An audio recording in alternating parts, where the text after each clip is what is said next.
व्यथाओं को वेद व्यास जी महाराज ने मनन किया तो उन्होंने तुरंत ही पुराणों की रचना प्रारंभ कर दी।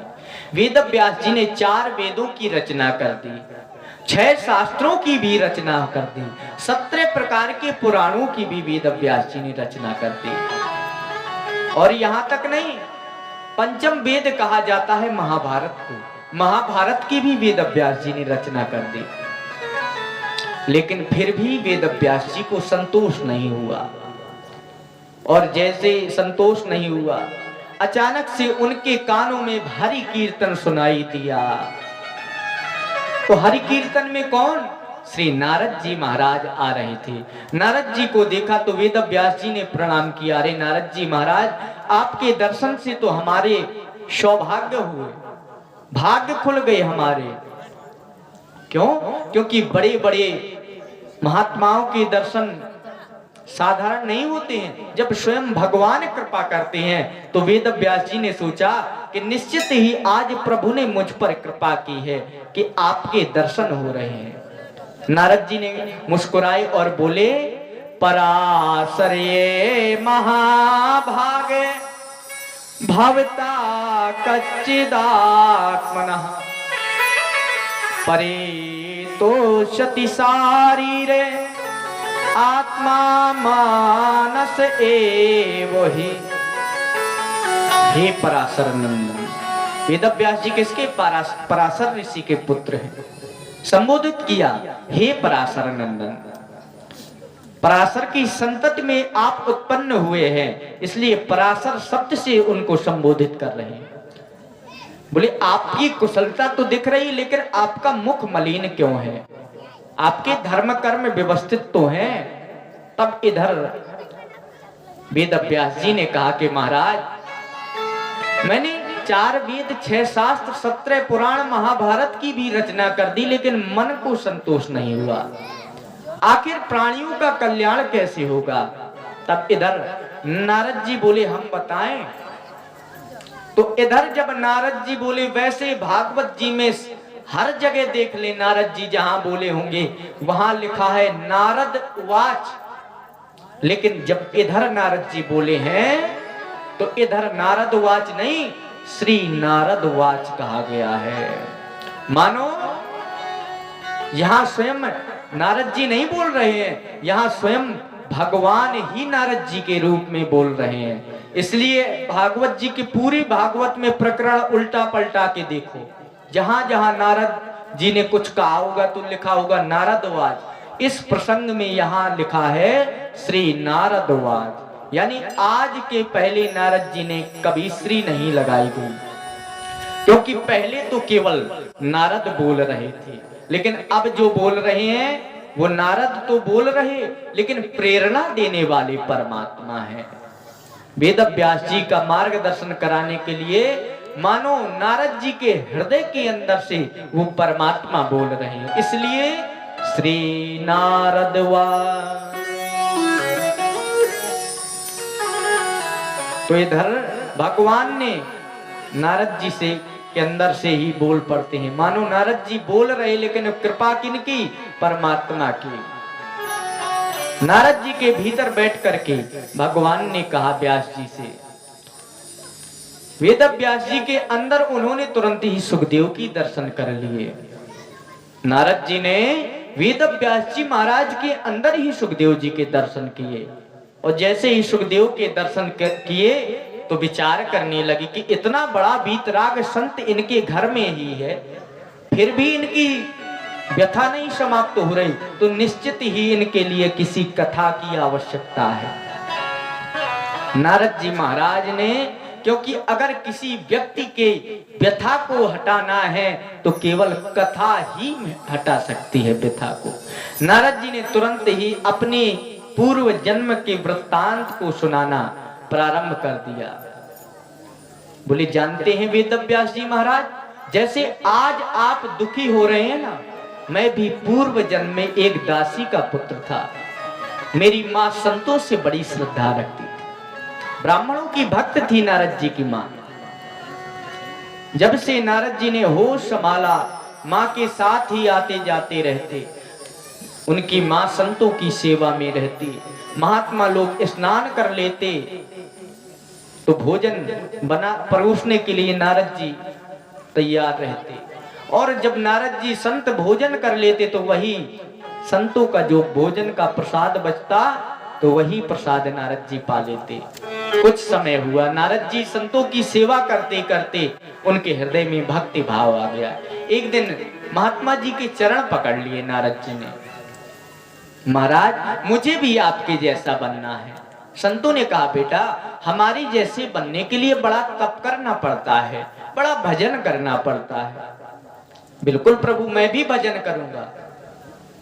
तो संतों ने कहा कालांतर में तुम्हें खुद भगवान कृपा करेंगे।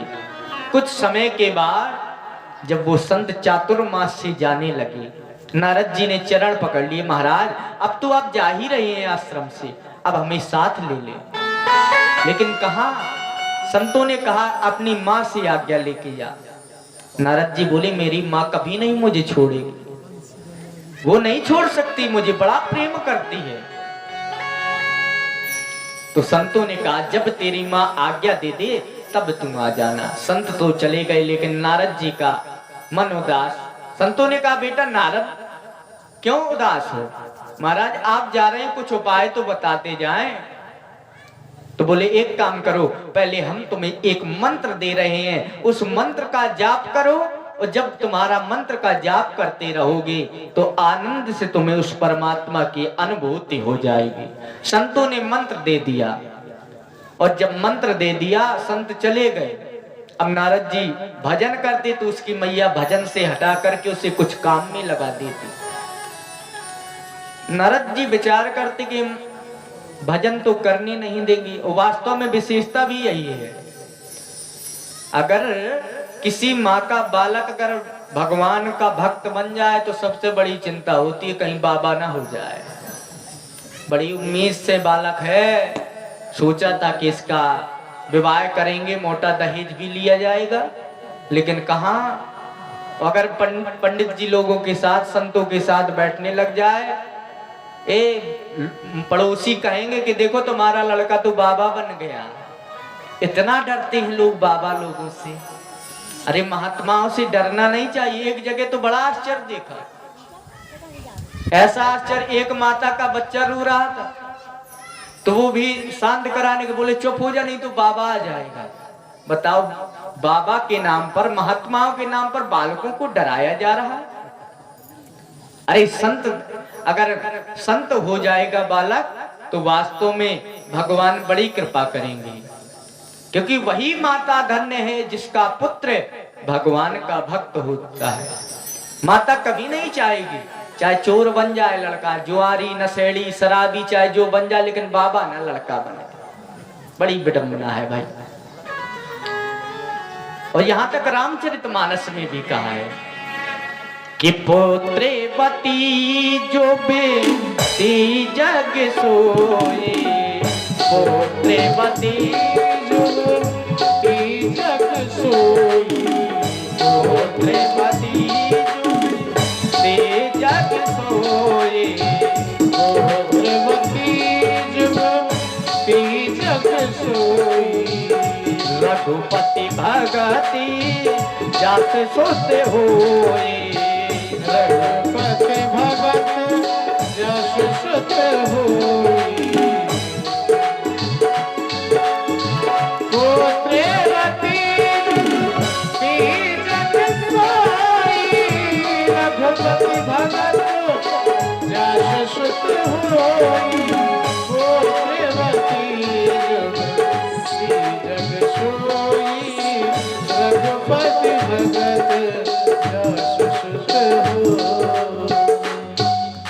ग्रंथों ने कहा है, ग्रंथ लिखते हैं पुत्रवती युवती जग सोई। अरे वही माता धन्य है जिसका बालक भगवान का भक्त हो। बोलिए वृंदावन बिहारी लाल की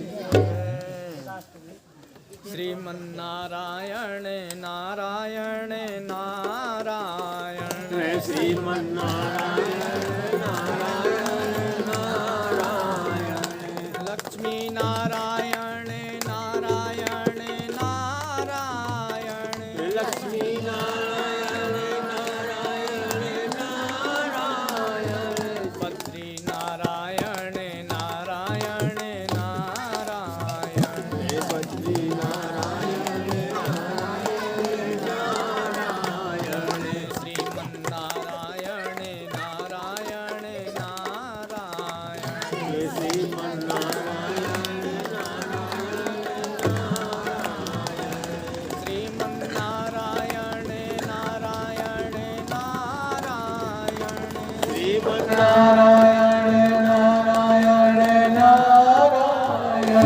श्रीमन्नारायण नारायण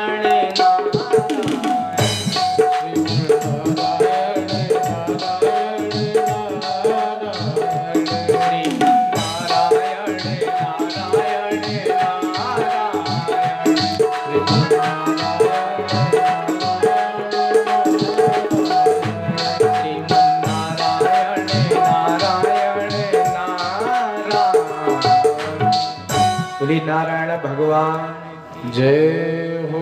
एक समय की बात, वही पूर्व जन्म के नारद जी की माता गाय दोहन के लिए गई, तो रास्ते में उन्होंने देखा नहीं, एक सर्प पे पैर पड़ गया। तुरंत ही उस सर्प ने उनकी मां को काट लिया। तो जैसे ही एक नाग ने काटा, तुरंत ही पूर्व जन्म की नारद जी की मां समाप्त हो गई। तुरंत ही किसी ने बताया कि नारद जी तेरी मां तो मृत्यु को प्राप्त हो गई। नारद जी गदगद हो गए, लेकिन थोड़ी देर में सोचने लगे मां की मृत्यु हुई है तो मोह लटका लिया, आंसू बहाया, लेकिन अनुग्रह माना कि भगवान ने बड़ी कृपा करी कि मुझे भजन के लिए जाना था। जो मैया मुझे टोका करती वो मैया ही ना रही, तो मैं अब भगवान का भजन करूंगा। भगवान का अनुग्रह मान करके अन्य संस्कार किए और सीधे नारद जी उत्तर दिशा की ओर चल दिए, जिस रास्ते में महात्मा लोग रहते थे। जैसे ही नारद जी उन महात्माओं के यहाँ पर ढूंढते, परेशान महात्मा कहीं नहीं मिले। एक दिन चलते चलते वही खूब थक गए, सरोवर देखा। नारद जी बता रहे हैं वेद व्यास जी को, तो कह रहे हैं सरोवर देखा तो उसी सरोवर में मैंने स्नान किया। स्नात्वापि त्वा हृदय नद्या उपस्पृष्टो गताश्रमः। बोले उसी सरोवर में मैंने स्नान किया। स्नान करके मैं भगवान के धीरे धीरे मैं वहीं पर भगवान के भजन को बैठ गया। भगवान के भजन को बैठा, अचानक से उन्होंने देखा कि हृदय में भगवान है। नारद जी ने आंखें खोल दी तो भगवान की दिव्य छवि समाप्त हो गई। तुरंत दोबारा आसन लगाया, लाख कोशिश की लेकिन कुछ नहीं हुआ। तो वही पूर्व जन्म में नारद जी रोने लगे भगवान के लिए। तभी आकाशवाणी हुई कि अभी पाक कसायाणाम दुर्दशो हमको योगिना। आकाशवाणी ने कहा बेटा अभी तुम अपरिपक्व हो, अभी परिपक्व नहीं हुए हो, अभी और भजन करो, सच्चे योगी बन जाओगे, तुम्हें वो दिव्य दर्शन प्राप्त होगा। तो इधर नारद जी पर का आकाशवाणी पर विश्वास, तुरंत ही लगा दी समाधि। और ज्यों समाधि लगाई भगवान के ध्यान में ऐसे डूबे कि जन्म जन्मांतर के अन्य पुण्यों का संस्कार फलीभूत हो गया और प्रभु की दिव्य छटा को नारद जी ने प्राप्त कर लिया। और जब नारद जी भगवान की छटा को प्राप्त कर गए तो मानो नारद जी तो भगवान के ही हो गए। तुरंत ही अगले समय में उन्हीं भगवान की भक्ति का प्रभाव कि अगली बार में नारद जी ब्रह्मा जी के पुत्र बन के प्रकट हुए। बोलिए नारद जी महाराज की जय हो। जब ब्रह्मा जी के नारद जी पुत्र हुए तो देव दत्तामिमां वीणा स्वर ब्रह्मे विभूषिता मूर्छये त्वा हरि कथा गायमानश्चरामयम्।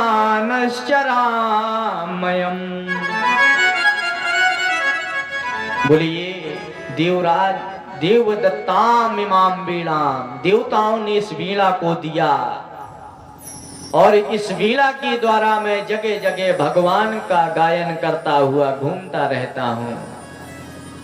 तो महाराज आपको भी ऐसे ग्रंथ की रचना करनी चाहिए जिसमें मुक्त कंठ भगवान के गुण गणों को गाया हो। क्या करें महाराज, इतने सब ग्रंथ तो बना दिए, तो कहा आप भागवत की रचना अगर आप करेंगे तो निश्चित रूप से आपके मन को शांति मिलेगी। नारद जी महाराज ने वेद व्यास जी महाराज को 4 श्लोक बता दिए। कौन? जो नारायण ने ब्रह्मा को उपदेश में दिए थे, और वही 4 श्लोक ब्रह्मा जी ने नारद जी को बताए थे, अपने पुत्रों को शनकादिकों को बताए थे, और शनकादिकों ने वही 4 श्लोक की भागवत नारद जी को बताई थी, और वही नारद जी ने चतुश्लोक की भागवत का उपदेश दिया। किसे? वेद व्यास जी महाराज को। पहले भागवत जी में केवल 4 श्लोक थे, चतुश्लोक की भागवत कहा गया। आज इतना उन 4 श्लोकों का विस्तार हुआ, किसी भागवत में 18,000 श्लोक हो गए। 4 श्लोक कौन कौन से? कि अहिमे वास में वाग्रे नान्यद सद असदे परम